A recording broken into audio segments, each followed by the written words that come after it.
Hi everyone. I wanted to record a quick video on how I use Asana since a lot of the groups that I'm working with are curious and just want some help navigating around. So I'm just going to walk you through how I use Asana and point out some of the features. I want to say from the very beginning, I don't use all of the features of Asana. There's a lot of stuff in here, and I'm not going to go over everything.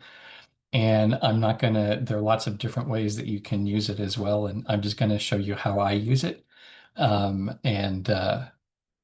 leave it at that. So when you log into Asana, you can either go into the app or onto the browser, and it should look pretty much the same either way, depending on how you've configured your settings. There's two really important buttons to know from the start.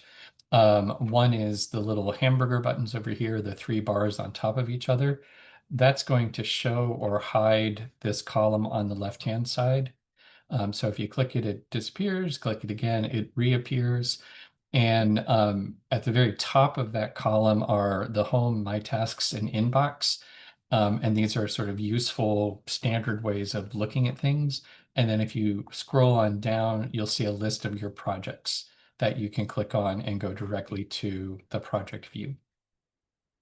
So I'll go over those in a second, but I want to also point out on the upper right-hand corner, if you have a picture associated with your account, it'll show up there. Otherwise, it might just be a colored icon with your initial. But if you click on the caret next to it, it brings up the settings. And this allows you to change all sorts of things. You can put in your profile information. The most important thing that I to know about here is the notifications tab. And there are really fun things that you can do with your email notifications. And if you want, you can work entirely with Asana without ever going into Asana.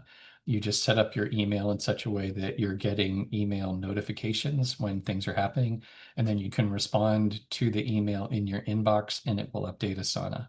So if you want to, you can choose the way that you want to get email notifications and work entirely from your inbox, your email inbox. I like working in the app, so I have all of my email notifications turned off, except for a very few notifications that really should get my attention. But mostly I just work in the app. But you can set that depending on your preferences. Likewise, with the email forwarding, there again, you can work entirely. You can even add new tasks to Asana from your email without going into Asana. So that can all be set up here in the notifications and email forwarding settings in under the right hand icon at the top of the right hand corner.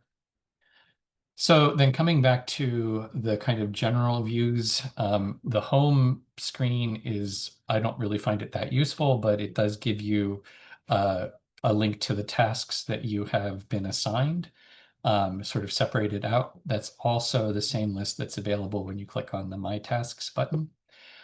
So it's really getting you to the same thing. And then likewise, there are the projects that you are associated with. And again, that's also duplicated over here in the left-hand column. So um, that is your home screen. And then as I mentioned, the My Tasks button here shows you only the tasks that you have been assigned, and you can set it up any way you want, organize it in your list. You can just have a plain list, or you can have subsections. This is really just for how you want to organize the tasks that you've been assigned. And then the other thing is the inbox, and this is really useful, especially in groups where we've agreed to use the comments associated with tasks for holding those conversations, which I highly recommend as a process because it keeps that conversation linked to the actionable task. But that also means then if you come into when somebody adds a comment or anything changes with the task, it's going to be notified in your inbox. So you'll get a little red dot that indicates you've got something in your inbox. You can go in, see the update by clicking on it. You'll get the the right-hand side will give you all of the details, so you can go down, read comments, and do anything that you need to from the inbox. Likewise, once you have gotten the information you need, you just archive it, and it becomes a really good way of making sure that you're up to date on the activity that's going on in your projects. So that's the inbox, my tasks, and let me go into one of the projects to show you how projects are set up. And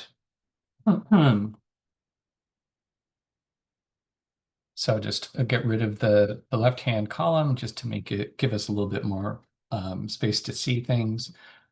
You'll notice, first of all, across the top, you have a couple different tabs. I only use really two of these, the overview and the list. And the majority of time I spend in the list for the projects. One of the things that's nice about lists is that you can set up sections and to organize the information within your project.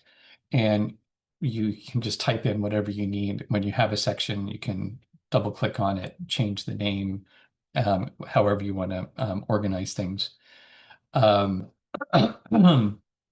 I generally, in my projects, set them up so that there is something like an inbox or update needed at the top.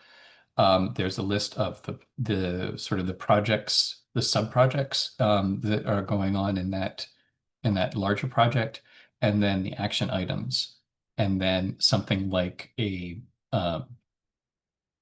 backlog or loose ends or something like that for items that are not currently being worked on, but you kind of want to keep them on your radar. And then finally, I make a lot of use of the date for repeating tasks. And then before in the period where we're waiting for them to become active, you can just hide them in an on deck or future file. But again, you can set this up however you want to.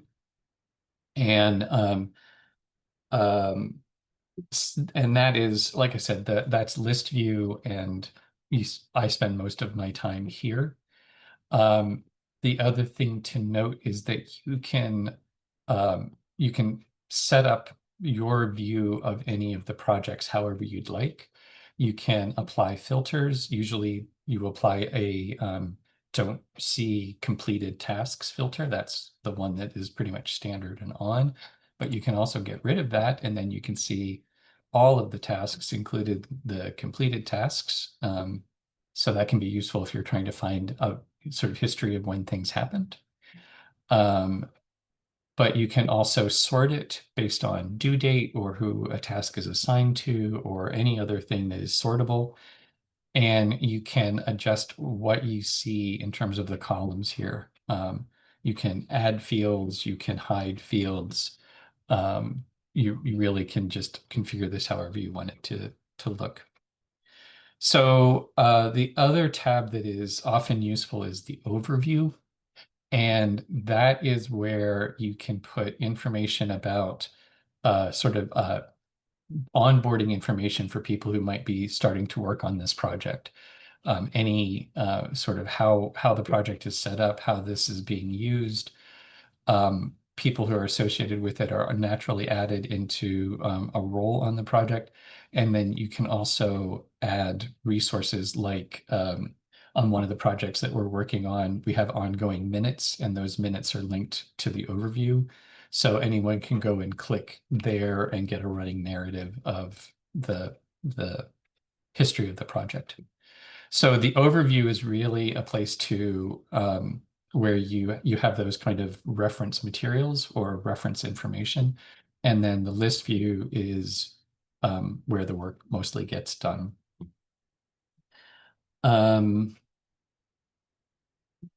So let's talk a little bit also about the tasks within the projects. This is really where things happen. So a couple things about navigating is um, you can expand or collapse the view. So if you have a collapsed view, you'll see the columns of information and this little caret here where it says details. If you click on the right pointing arrow, that opens up this panel on the right-hand side where you have all the details for the task. Again, there are lots of fields in here that we don't use very often. And so I'm not really going to spend much time on them, but you just like you would assume, you can have the name of the task. Usually we try to keep this very action oriented. Write something, post something, make sure that there's a verb in there is just good practice.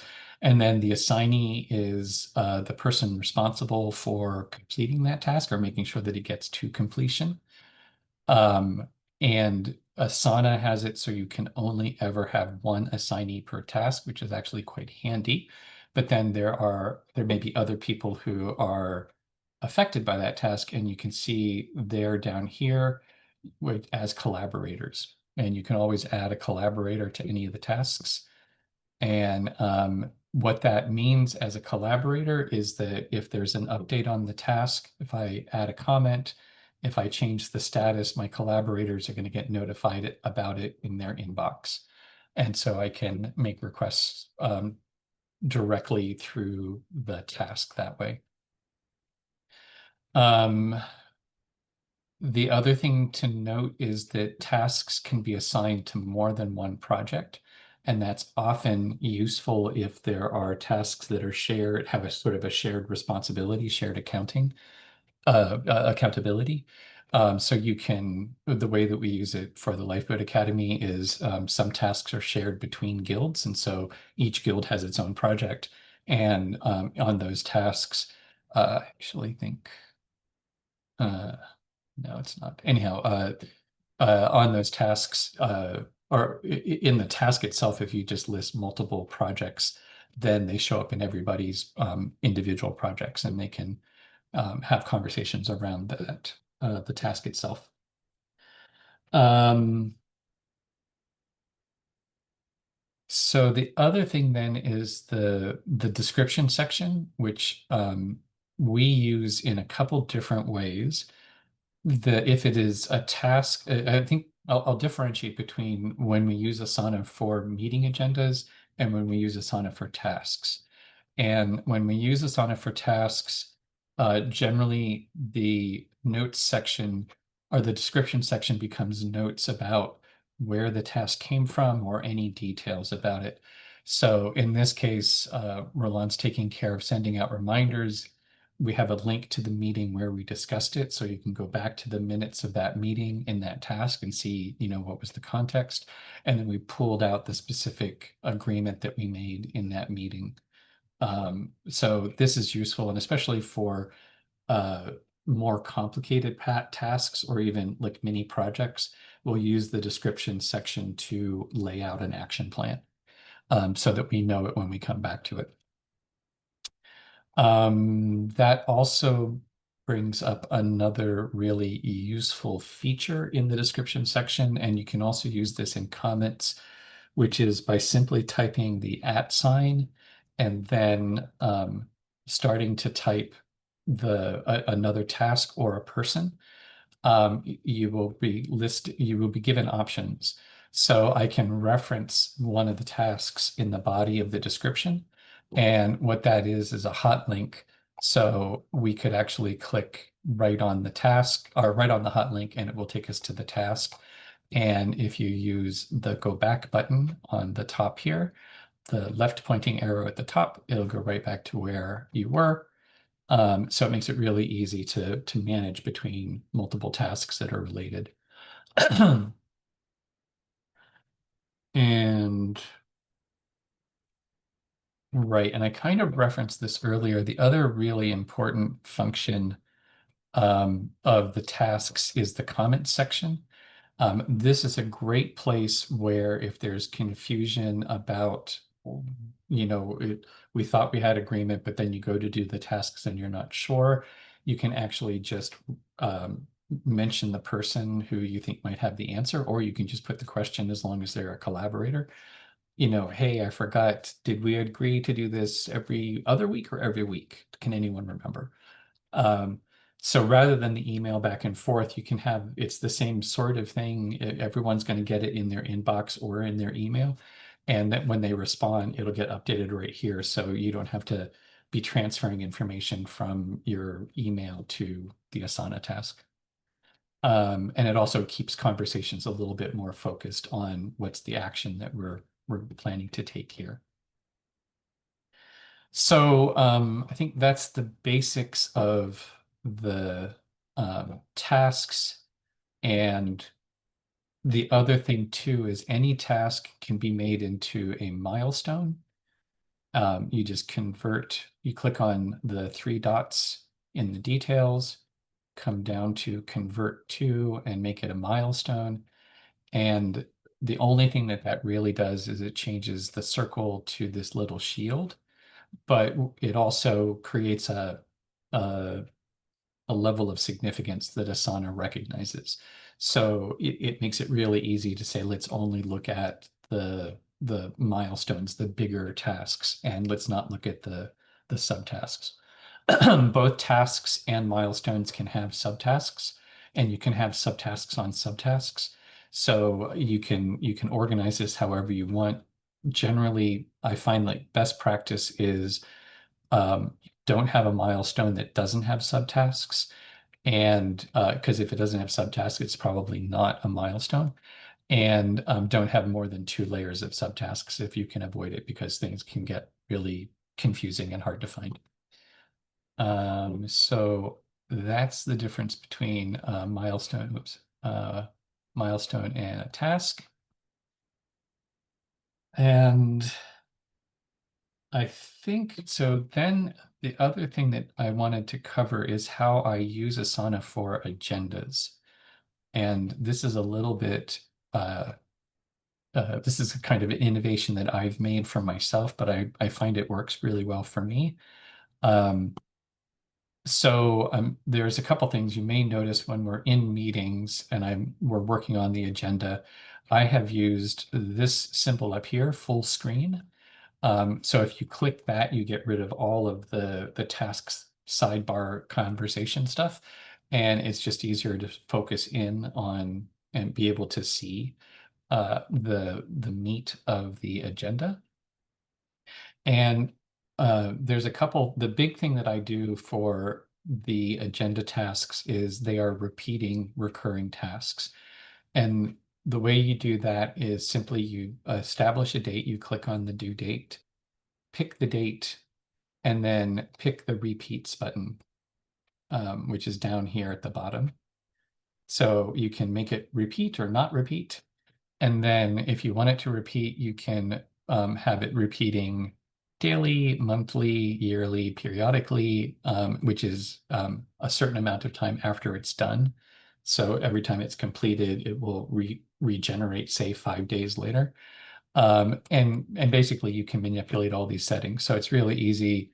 It says, set something as, I think you have to do custom every 2 weeks on Tuesday, and it will recur that way.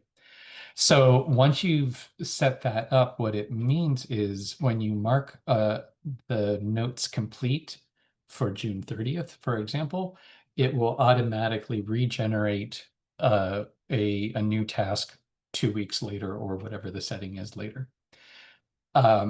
That is handy for me because it means that all of the minutes and everything from the last meeting get copied. Everything in the description gets copied.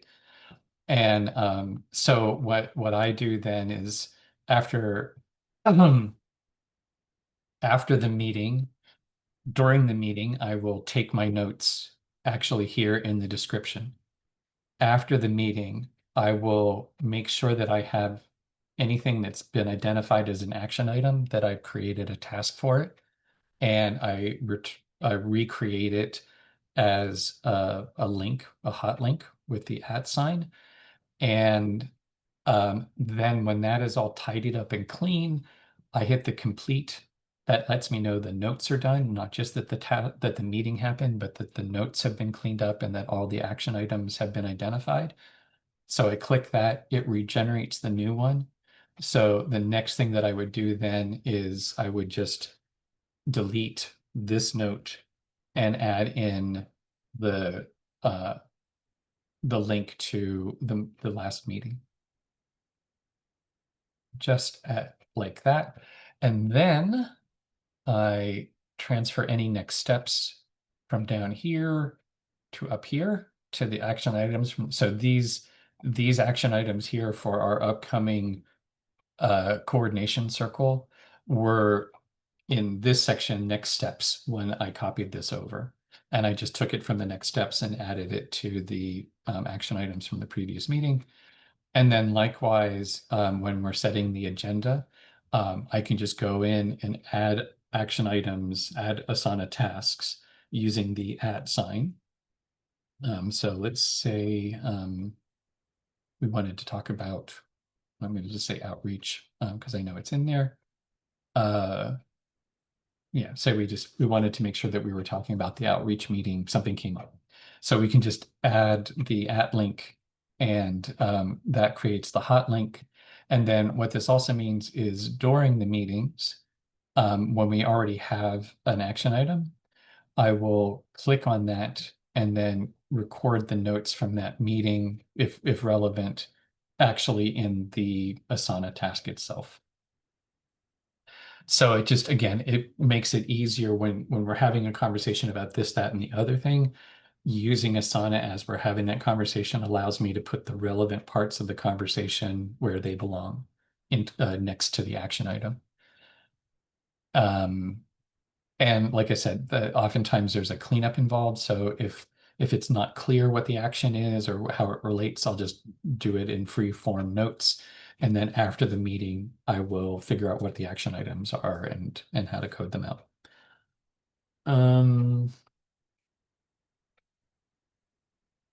I think those are all of the things that I wanted to cover. So I'll do a real quick review on the way out, just to reaffirm. So the your icon in the upper, your profile picture or icon in the upper right-hand corner allows you to access the settings, and that allows you to access your notifications and your email forwarding, and especially your email. If you're sick of emailing your about tasks, you can turn them off. If you want to operate without ever going into Asana, then you turn them all on. And then in the upper left-hand corner, you've got your hamburger that opens up the left-hand column. When it's open, you have access to the home, my tasks, and inbox. The inbox is an especially good way of keeping up to date on accountabilities. And then you also have access to your project list down below. And you can just click it to get away from it if you don't want to see it. And then when you're in the project view, you really have I have two tabs that I'm primarily working with, almost always list and sometimes overview. Overview for the high level kinds of information and those reference materials, list for the actual tasks that we're working on and trying to get stuff done. In the list view, you can set up your sections however you want. It's really about how you want to organize things. And for me, there's something about having the inbox, the projects, and the tasks, and then everything else. So it helps to keep my attention where I think it needs to be. And then for the tasks themselves, the only difference between a milestone and a task is that you changed the little icon that's associated with it from a circle for a task into a little diamond for a milestone, but they operate exactly the same way. And every task can have subtasks and subtasks can have subtasks. And every task can have has a set of details associated with it, due date, which can be repeating, name, who's assigned, projects, and then a description section where you can use the at symbol to hot link to other tasks or projects or people. So the description section becomes the container for durable information about what's expected. And then the comments become a comments plus including people as collaborators who might be affected by the task, and then using comments to direct the conversation about the task. And I believe that's it. So there's some reference material about how I use Asana and how you can navigate around the screen. And I am always available to answer any questions if I didn't cover it here. So just reach out and I'm more than happy to walk you through any part that was confusing or anything else you want to know. Hope that helps and talk to you soon. Bye-bye.